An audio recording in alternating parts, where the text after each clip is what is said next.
नमस्कार, न्यूज़ मंच देख रहे हैं आप और मैं हूं विशाल वैभव। देश का आम बजट पास होते ही जो है खासकर नेताओं की जो है प्रतिक्रिया सामने आने लगी है और इसी क्रम में जो है बिहार के स्वास्थ्य मंत्री मंगल पांडे, पाटलिपुत्रा के पूर्व सांसद रामकृपाल यादव, तमाम जो है सभी बजट पे जो है अपनी अपनी प्रतिक्रिया दे रहे हैं। जहां सत्ता पक्ष जो है बजट की खुले मन से सराहना कर रहा है, तो वही विपक्ष जो है इसका विरोध भी कर रहा है और कहीं ना कहीं बता रहा है कि बजट में बिहार को कुछ नहीं मिला है। तो क्या कुछ प्रतिक्रियाएं रही हैं, छोड़ जाते हैं आपको सभी के बयानों के साथ। बने रहिए न्यूज़ मंच के साथ। न्यूज़ मंच के लिए विशाल वैभव, पटना।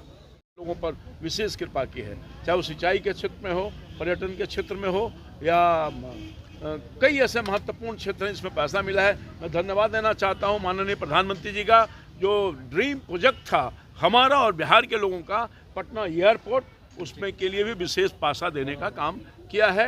मैं बहुत धन्यवाद देना चाहता हूँ। बिहार का नाम कई बार वित्त मंत्री ने आज लिया है। हाँ, तो बिहार तो सबसे महत्वपूर्ण राज्य है। अब पेंटिंग, मधुबनी पेंटिंग, उसको प्रोत्साहित करने के लिए सरकार ने राशि दिया है। मखाना बोर्ड का स्थापना करने का काम किया, कितना उत्पादन होता है मखाना का, तो ये सारा कुछ मिला है। तो बिहार के तरफ से, बिहार वासियों की तरफ से अपने सबसे प्रधानमंत्री जी का और माननीय वित्त मंत्री जी का संयुक्त रूप से मैं आभार व्यक्त करना 12 लाख के टैक्स स्लैब में जो छूट। हाँ, बहुत बड़ी बात मैंने कहा पहले भी कि सबसे बड़ा मध्यम वर्ग के लोगों के लिए राहत का है कि 12 लाख तक आय रहेगा, उसमें 1 पैसे का भी टैक्स नहीं लगेगा। लेकिन तेजस्वी यादव कह रहे हैं कि ये सिर्फ दिखावा है, ऐसा कुछ खास नहीं है, चुनावी साल भी है। देखिए, अब इन लोगों का जवाब हम नहीं देना चाहते हैं। जो विपक्ष में बैठे हैं ना, विपक्ष के नेता, अपने गिरबान में झांक के देखें ना, जब उनका सत्ता सरकार तो क्या किया था। इनके पास बोलने के लिए कुछ नहीं है, इसलिए अपना अनाप शनाप बोल करके लोगों को दिग्भ्रमित करने की कोशिश कर रहे हैं। सच्चाई तो ये है कि माननीय मोदी जी की सरकार ने पिछले 11 साल में जो किया बिहार के लिए या देशवासियों के लिए, आज तक किसी सरकार ने नहीं किया। इनके भी विपक्ष में जो लोग थे, उनके सहयोग से भी कांग्रेस पार्टी की सरकार लगातार चली, मगर क्या हुआ बिहार के लिए हम जानना चाहते हैं। आप ये बता दीजिए कि आपके लंबे काल तक जो शासन था राज्य और केंद्र में, आपने बिहार वासियों के लिए क्या क्या कुछ किया, वो हमको बता दीजिए। 11 साल पहले आपने क्या किया है और 11 साल तो जनता जान रही है। आप भी उसके पार्ट हैं, मीडिया के लोग। 4 लेन 6 लेन कितना काम हुआ है, अद्भुत काम हुआ है। नीतीश कुमार जी ने बिहार में किया है और माननीय प्रधानमंत्री जी ने देश में और बिहार के राज्यों को मजबूती के साथ आर्थिक सहायता दे करके मजबूती के साथ बिहार की जनता की कठिनाई को दूर किया है। चाहे वो किसान हो, नौजवान हो, हर क्षेत्र में, हेल्थ सेक्टर में हो, कोई ऐसा सेक्टर नहीं है, रोजी रोजगार में है, सब जगह काम माननीय प्रधानमंत्री जी ने देश के साथ साथ बिहार को विशेष कृपा करने का काम किया है। मैं उनके प्रति आभार व्यक्त करना चाहता हूँ। बिहार की जनता पूछ रही है, बिहार की जनता जवाब चाहती है नीतीश जी कि चंद्रबाबू नायडू आंध्र प्रदेश के लिए सब कुछ ले जाते हैं, लेकिन आप 32 पन्ने का जो प्रपोजल दिया उस पर भी केंद्र सरकार ने ध्यान नहीं दिया। केंद्र सरकार आखिर बिहार के साथ इतना उपेक्षा का भाव क्यों रख रही है। बिहार में ना तो इंफ्रास्ट्रक्चर डेवलपमेंट की बात हुई, ना नए हवाई अड्डे के निर्माण की बात हुई, ना एग्रो इंडस्ट्रीज की बात हुई, और ना ही बिहार के नौजवानों के लिए कोई कार्य योजना प्रस्तुत किया गया।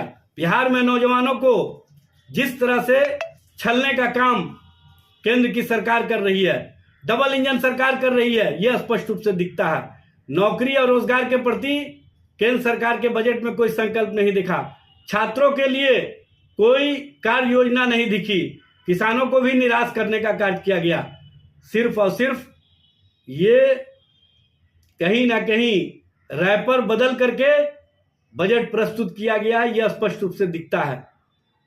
हाँ, ये बात अवश्य हुआ कि केंद्रीय वित्त मंत्री निर्मला सीतारमण जी ने मधुबनी पेंटिंग्स का साड़ी पहन करके बिहार के लोगों को जो राजनीतिक रूप से आकर्षित करने का काम किया है, वही दिखा। आप सिर्फ मधुबनी पेंटिंग्स का साड़ी पहनती हैं, लेकिन मिथिलांचल के विकास के प्रति आपका कोई ध्यान नहीं है। आपका सीमांचल में विकास के प्रति कोई ध्यान नहीं है। आपका मगध के प्रति कोई विशेष ध्यान नहीं है। आपको भोजपुर के प्रति कोई ध्यान नहीं है। आप पूरे बिहार को जिस तरह से बजट में शून्यता के रूप में प्रस्तुत किया है, इससे बिहार और बिहार के लोग निराश हुए हैं। नीतीश जी, अब भी आप केंद्र सरकार की मंशा को समझिए।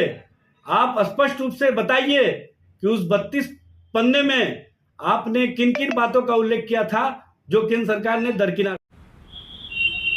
माननीय तेजस्वी यादव जी, माननीय मुख्यमंत्री जी के कार्यकाल में खेतों में लगा हुआ बिजली का खंभा नजर आया कि नहीं? 55 पैसे प्रति यूनिट किसान को हम बिजली दे रहे हैं। जयराम सिंह कुशवाहा जी का आपने गोभी खरीदा तो पैसा देना पड़ा, नहीं तो आपके लालूवाद जिनको खिलाने के लिए गोभी ले जा रहे हैं, उनके दौर में तो फर्नीचर से लेकर के शोरूम से गाड़ियां उठा लेता था लोग। किसानों की सुध लेने वाला कौन था?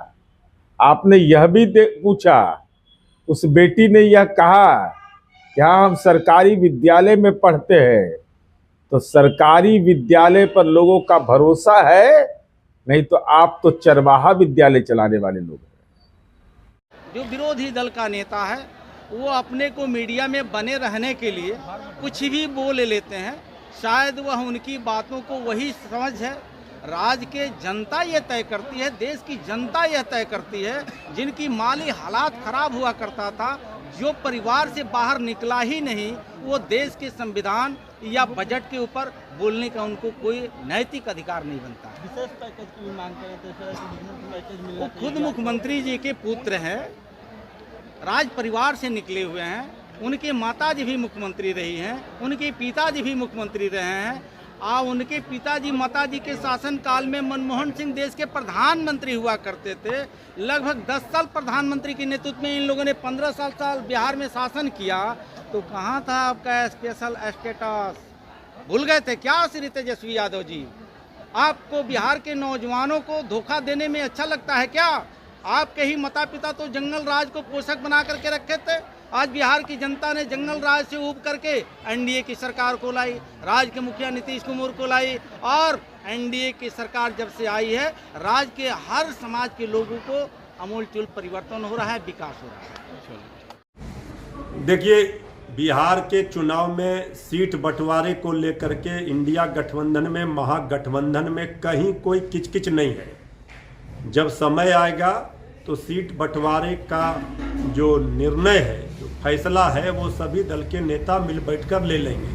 कौन कितने सीटों पर लड़ेगा, इससे ज़्यादा प्राथमिकता है कि हम डबल इंजन की इस निकम्मी नकारा सरकार की विदाई 2025 में करेंगे। इसकी लड़ाई सब लोग मिलकर मजबूती से लड़ रहे हैं। बिहार में ड्राइविंग सीट पर राष्ट्रीय जनता दल है, मुख्यमंत्री का चेहरा श्री तेजस्वी यादव जी हैं, और सभी दल का पूरा सम्मान है। जो भी इस गठबंधन में है, सबको उचित भागीदारी मिलेगी, सबको के सम्मान का ख्याल सब दिन रखा गया है। इसलिए इसको लेकर के कौन कितने सीटों पर लड़ेगा, किसका क्या स्ट्राइक रेट है, ये महत्वपूर्ण नहीं है। महत्वपूर्ण है कि हम कैसे इंडिया गठबंधन की सरकार बनाएं और एनडीए को हराएं। तो जब समय आएगा तो सब चीज़ों पर फैसला नेतृत्व के द्वारा ले लिया जाएगा। वो बजट में इस बार दिया गया। भारत के आदरणीय प्रधानमंत्री नरेंद्र मोदी जी को, वित्त मंत्री निर्मला सीतारमन जी को और भारत के कृषि मंत्री श्री शिवराज सिंह चौहान जी को बिहार के लाखों किसानों की ओर से जो मखाना की खेती करते हैं, हृदय से बधाई और धन्यवाद देना चाहता हूं कि जिस प्रकार से देश में टी बोर्ड का गठन है, रबड़ बोर्ड का गठन है, उसी प्रकार से बिहार के मखाना किसानों की यह मांग थी कि मखाना बोर्ड का गठन किया जाए। और आदरणीय मुख्यमंत्री जी के आग्रह पर हम सब लोगों ने भारत सरकार से इसका आग्रह किया था।